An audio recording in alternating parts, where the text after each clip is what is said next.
The old brick church on Main Street had been asleep for years, its paint flaking in quiet curls, its front steps feathered with leaves each fall, its bell tower watching the seasons change like a sentinel that had forgotten what it was guarding.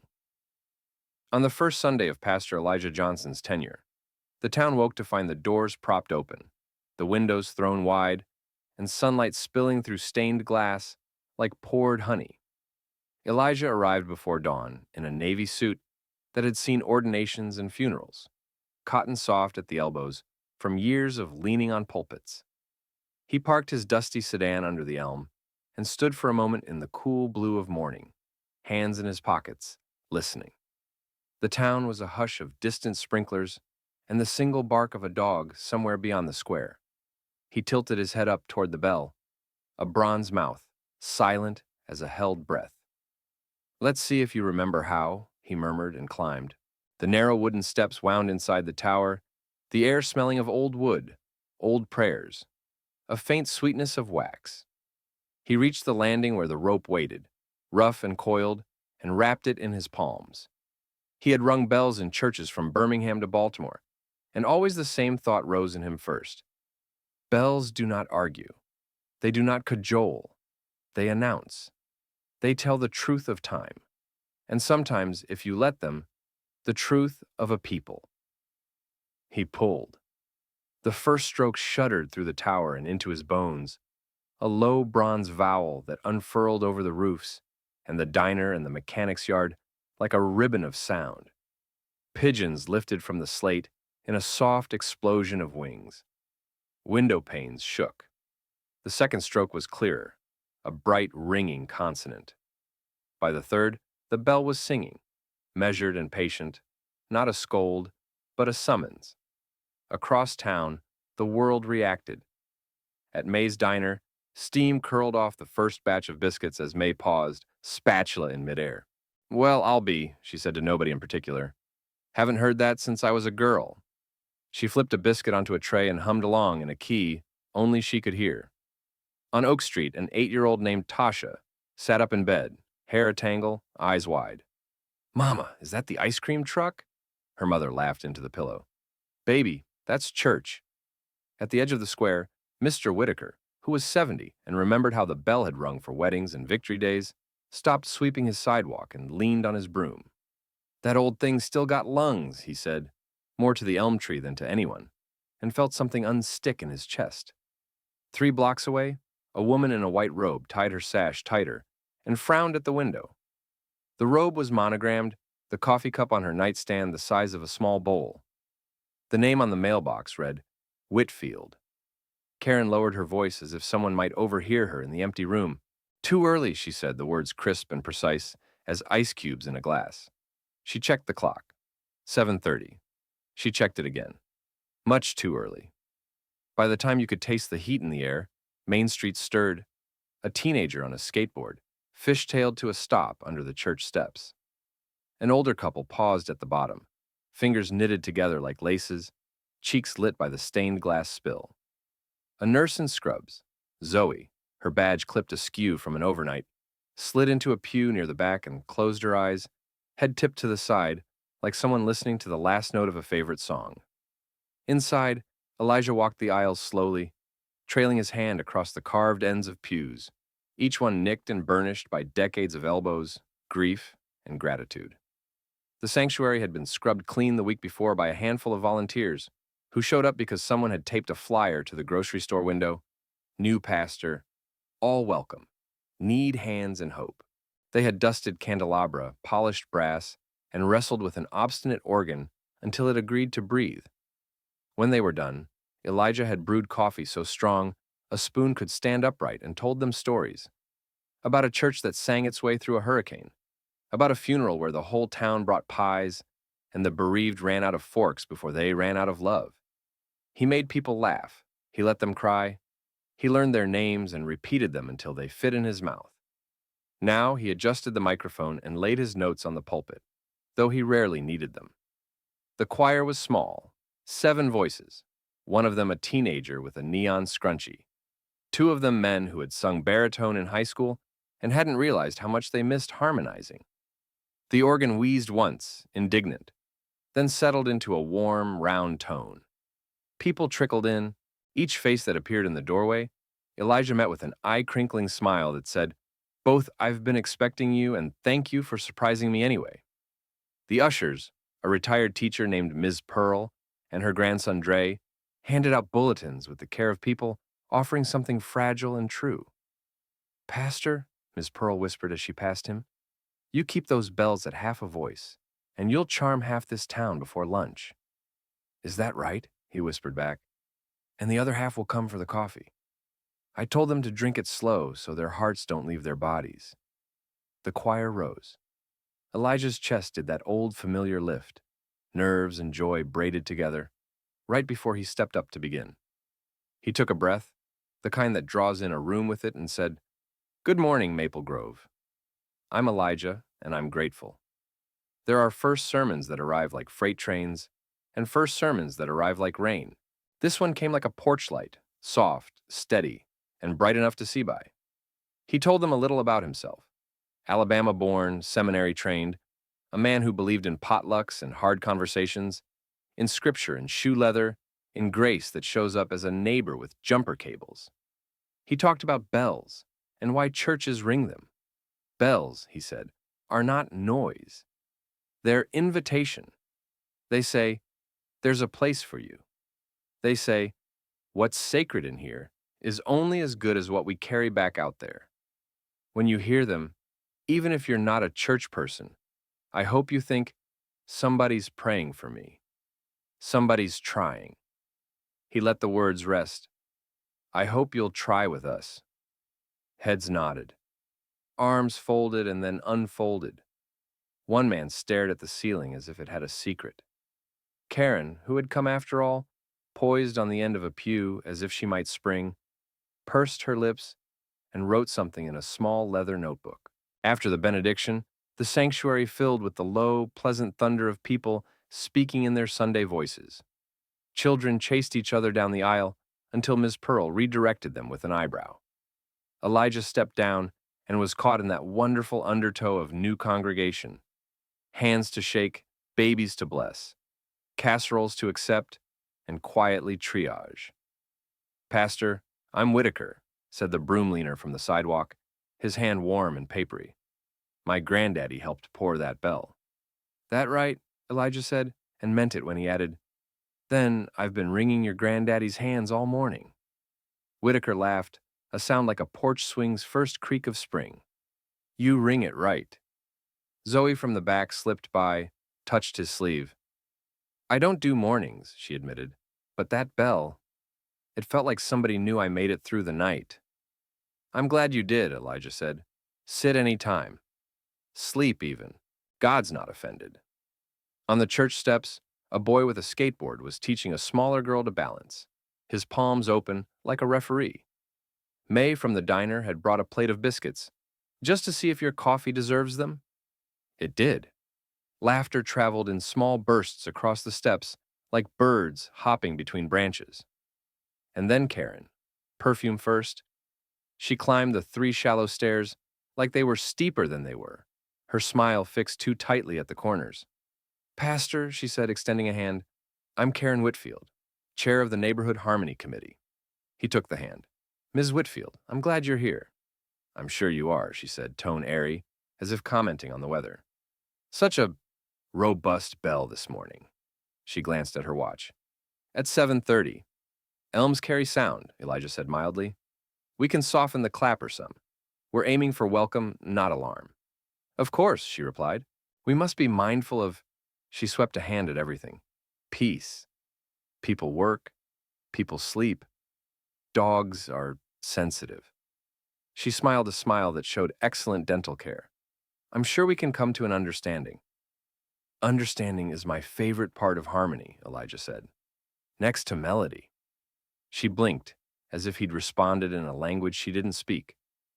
"Very good," she said, and descended the steps, like a small parade of one, pulling out her phone before her heels hit the sidewalk. Elijah watched her go, not unkindly. He had pastored long enough to recognize early skirmishes by the uniforms they wore. Binders, committees, words like standards and appropriate. He had no appetite for a fight, but he would not tuck the church back into silence either. He believed in bells because he believed in what they gathered. By noon, the sun had climbed straight up, and the town wore the soft glaze of heat. The last of the congregants drifted home. Elijah locked the doors, then lingered under the tower. The rope hung calm now, no tremor in it. He laid a palm against the stone, as if feeling for a heartbeat, and whispered the smallest prayer, the kind that doesn't require God to be anywhere other than already here. "Let us ring true," he said, "and let those who hear us know we mean it."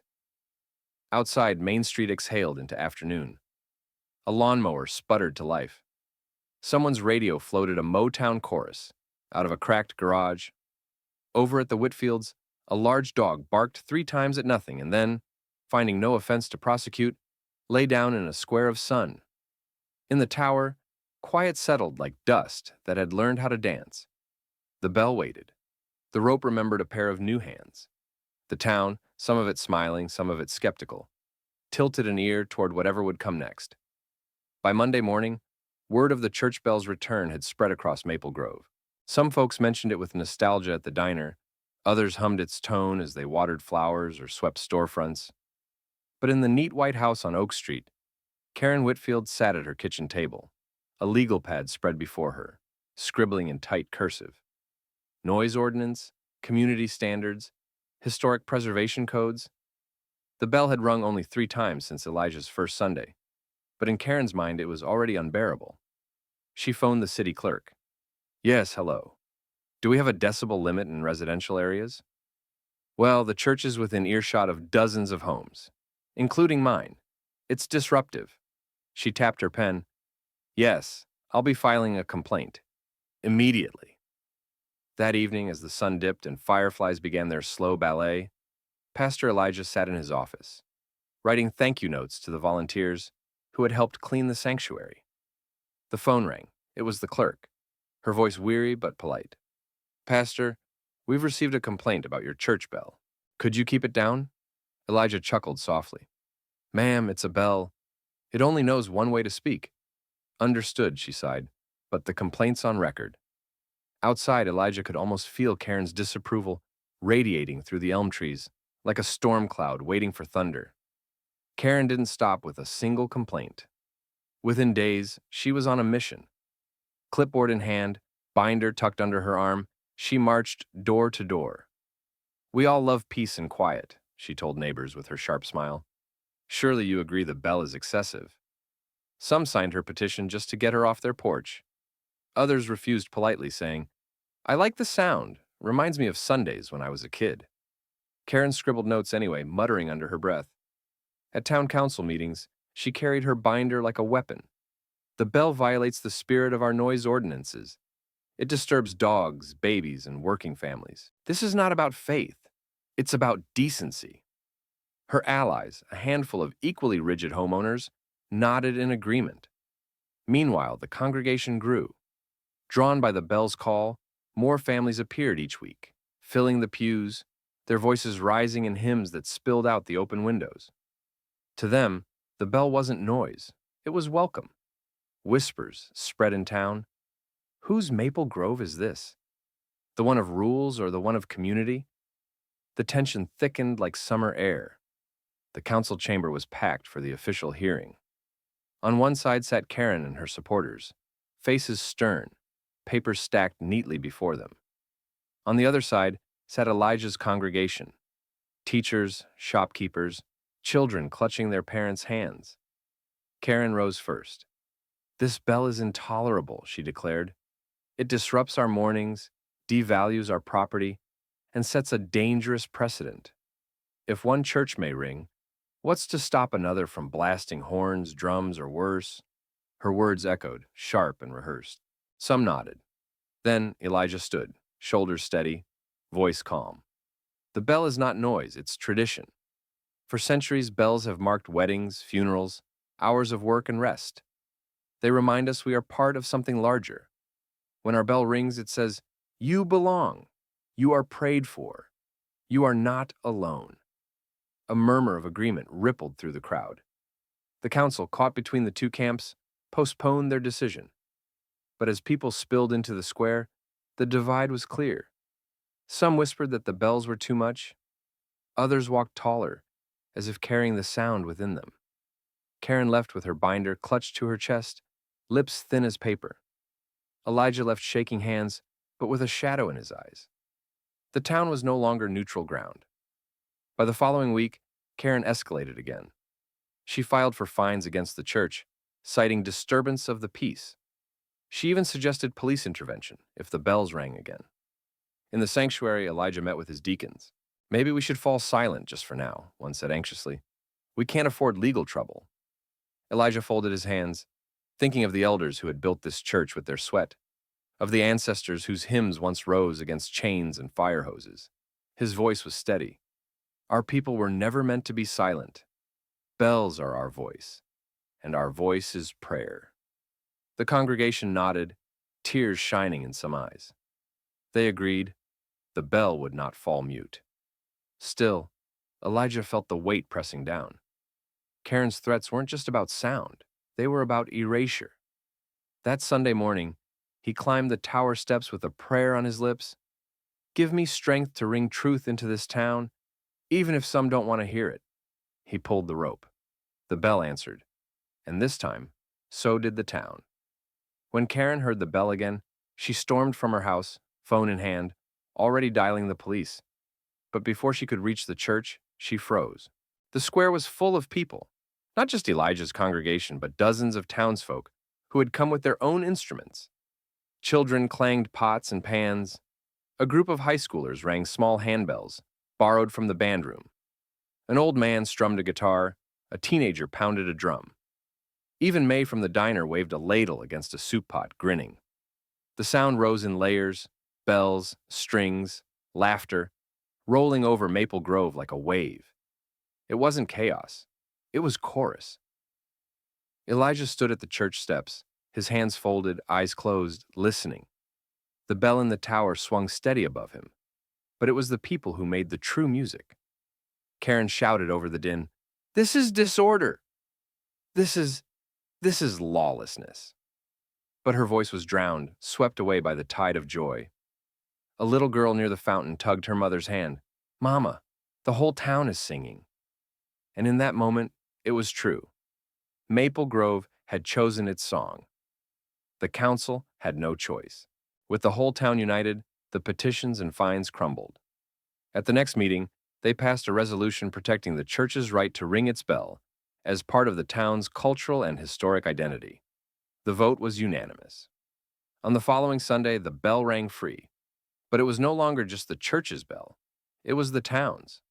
Families gathered in the square, neighbors brought picnics, and musicians played alongside its tolls. Laughter mixed with the chimes, children danced under the elm, and for the first time in years, Maple Grove felt whole. Karen stayed home. The curtains at her window twitched, but she did not come out. Perhaps someday she would soften. Perhaps not. Elijah, standing at the steps, raised his hands in blessing. His eyes swept over the crowd, faces of every age and color shining with light. The bell tolled, strong and sure, and his heart lifted with it. "They tried to silence us," he said softly to his congregation.